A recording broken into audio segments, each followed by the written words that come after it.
everybody. Welcome to the Hallmarkies podcast. Today for our YouTube channel, we are doing something fun and special. We are doing a mini review of the upcoming film, Finding Love in Mountain View. The producers were kind enough to grant us a screening and we had a chance to look at it, and we're going to give you our thoughts. These are spoiler free and just give you a little taste of what you can expect, so that hopefully then you'll check out the movie this coming weekend. So I'm film critic Rachel Wagner, and Cammie's here. Hi, guys. Yes, so this is going to be on Hallmark Movies and Mysteries this upcoming Sunday. And I'll just read the little synopsis. It's after learning she's been entrusted to take care of her deceased cousin's children, an architect is torn between focusing on her career and honoring her cousin's wish. And this stars Danielle C. Ryan and Miko Oliver. And I'm hoping that we are going to be able to have Miko on the podcast. We're still kind of working things out sometime this week. So we'll see about that, but I'm looking forward to talk to him. Yeah, Cammie, what was your overall thoughts about this movie?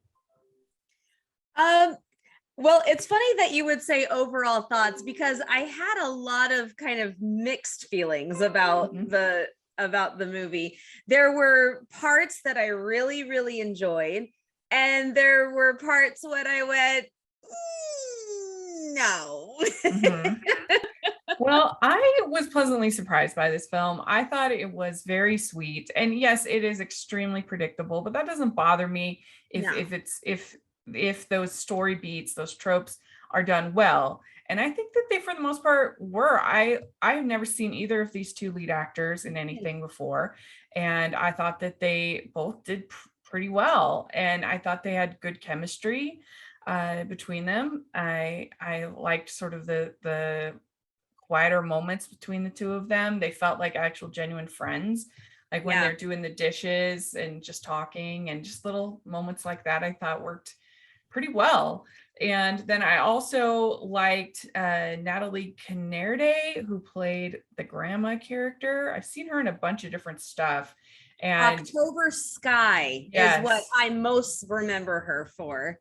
I like her as an actress. She's good, and I thought that she was good here because she's kind of judgmental and difficult at times, but she's also, there's a warmness and forgiveness and everything to her as well. And so I thought she did a good job playing a pretty complex character in not that many scenes. Yeah, she's playing your typical Southern overprotective grandma, and then she has to have a nice dose of humble pie and take back a lot of what she has said because of the obvious attitudes that have changed this woman, Margaret, who went from a corporate life to a family life. You talked about quiet moments. I loved their song. I loved their song together. It was really, really beautiful. They both had very nice voices, which that can make or break a movie if you're going to put a song in it. And they had really, really nice voices. And this is going to sound so strange, but throughout the musical parts of the movie, for instance, the musical montage, I loved that it didn't just show everything going right. The montage showed up the messes and her getting better, which a lot of times, montages are the work hard montage or the dating montage. You don't really see things, the highs and lows. You don't see things typically going wrong in a musical montage and then getting better. So I really liked that. And then when he helped her up after they were doing their song together, when he helped her up, this is going to sound so strange, but I loved that the help up wasn't clean. They were kind of like reaching for each other's hands, and it took some doing to get her up. And I'm just like, I am so tired of everybody just doing this gracefully social dance help up. I liked that it was a little messy, because it kind of symbolized the way that things were trying to come back together between the two of them, but it was a little messy. Yeah. And I also like, speaking of the song, I like the fact that the song and the singing was just kind of like normal people singing as opposed to like sign me up for a record label kind of singing that Right. you sometimes get in these kinds of movies. It was just like what you would if you were with your friends and somebody could play the guitar and you're, that kind of more singing, which I appreciated. We'd like to take a second and thank our sponsor for this episode of the podcast. Best-selling author Melody Carlson has enchanted readers with her uplifting Christmas tales for decades. Now she invites fans to journey overseas to the beautiful French Alps in the delightfully romantic Christmas novella about family, love, and a hidden treasure in A Christmas in the Alps.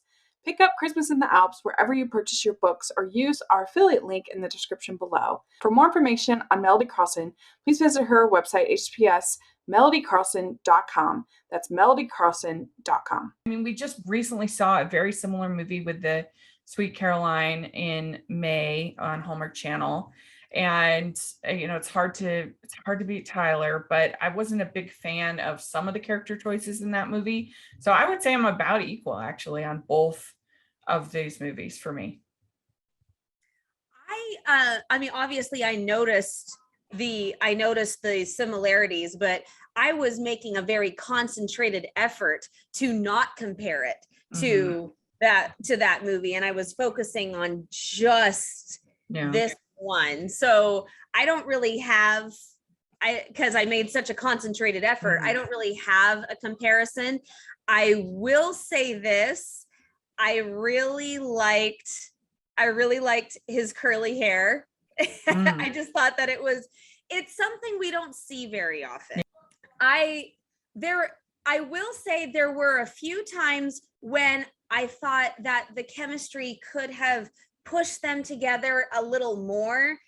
And but overall speaking, I really thought that they did a good job of trying to come back together and make things work for the kids' sake, because they're trying to help the kids adjust to this horrible situation. And I'll tell you one thing, if this movie did anything for me, even more so than the Hallmark movie, I don't know what it was about the tone. Maybe it was the fact that she had memories with her cousin or whatever it was. But this movie really made it hit home to me that I need to find a guardian for my children in the event that something horrible happens to me or my husband or both of us. And I don't know what it was about this movie that struck that chord, but it really, that really struck me. And it had a lot of deep sentiments, I thought. Yeah. And it should be some kind of law that you have to notify the person ahead of time. I didn't know if you were going to go there, but that bothered me so much. If she had forgotten, if it came as a shock to her because she had forgotten, I would have accepted that. But the fact that they have not spoken to each other in 5 years and she had no idea that she was the children's guardian.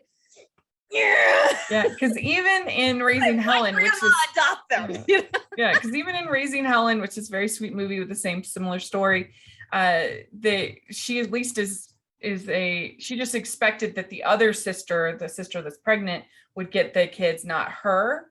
And so it makes more sense. Or you have like No Reservations, Mostly Martha. That's another one of this kind of story. She handles it pretty well considering, but she does. She handles it pretty well. But also in Raising Helen, she had almost daily contact. Right. The kids. She just expected it to go to the other sister. Yeah, that's why it was a surprise. Exactly. But, so that I got very frustrated at that point. It's just like, okay, that's not cool. But I think that if you're just looking at like the summary and the poster and things like that, you maybe won't want to watch this movie. But if you just give it a chance, I think that you'll have a good experience. I think you'll enjoy it. And so what would you give this out of 5 crowns? out of 5 crowns, I would probably give it a 3.75, Yeah. 4, That's somewhere. That's exactly what I was thinking. 3.75. Oh, Yeah. So there we go. We agree. So Woo-hoo! yeah. So let us know what you think of this like smaller review. If you like this idea, maybe we could do more of them. Put in the comments section. Also, I would look forward. We'll do our fall harvest recap, and we'll have more, thoughts on that once the season is done. But let us know what you think of the movie after you get a chance to see it. And thanks so much, everybody. And Cammie, where can people find you? You can find me here, obviously. You can also find me on Deliver Me a Podcast and Hardy's Hotline. And my blog is hookedhardy.com. And the Facebook page for that blog is the Hooked Hardy Facebook page. And on Instagram and Twitter, I'm Cammie Drama Girl, Kami. Great. And you can find me at Rachel's Reviews, all of our social media, iTunes, YouTube, and on Rotten Tomatoes. Make sure you check over there. I'm going to be covering the Toronto International Film Festival all week long. So please take a look at that. And then also make sure you're following the podcast at Hallmarkies Pod and Hallmarkies Podcast, all of our social media. If you're listening on iTunes, please leave your ratings and reviews. And if you are watching here on YouTube, please give this video a thumbs up, subscribe to the channel. We also have our Patreon group and merch store. So take a look at that. We would really appreciate it. And thanks so much, Cammie. We'll talk to you all later. Bye, everyone.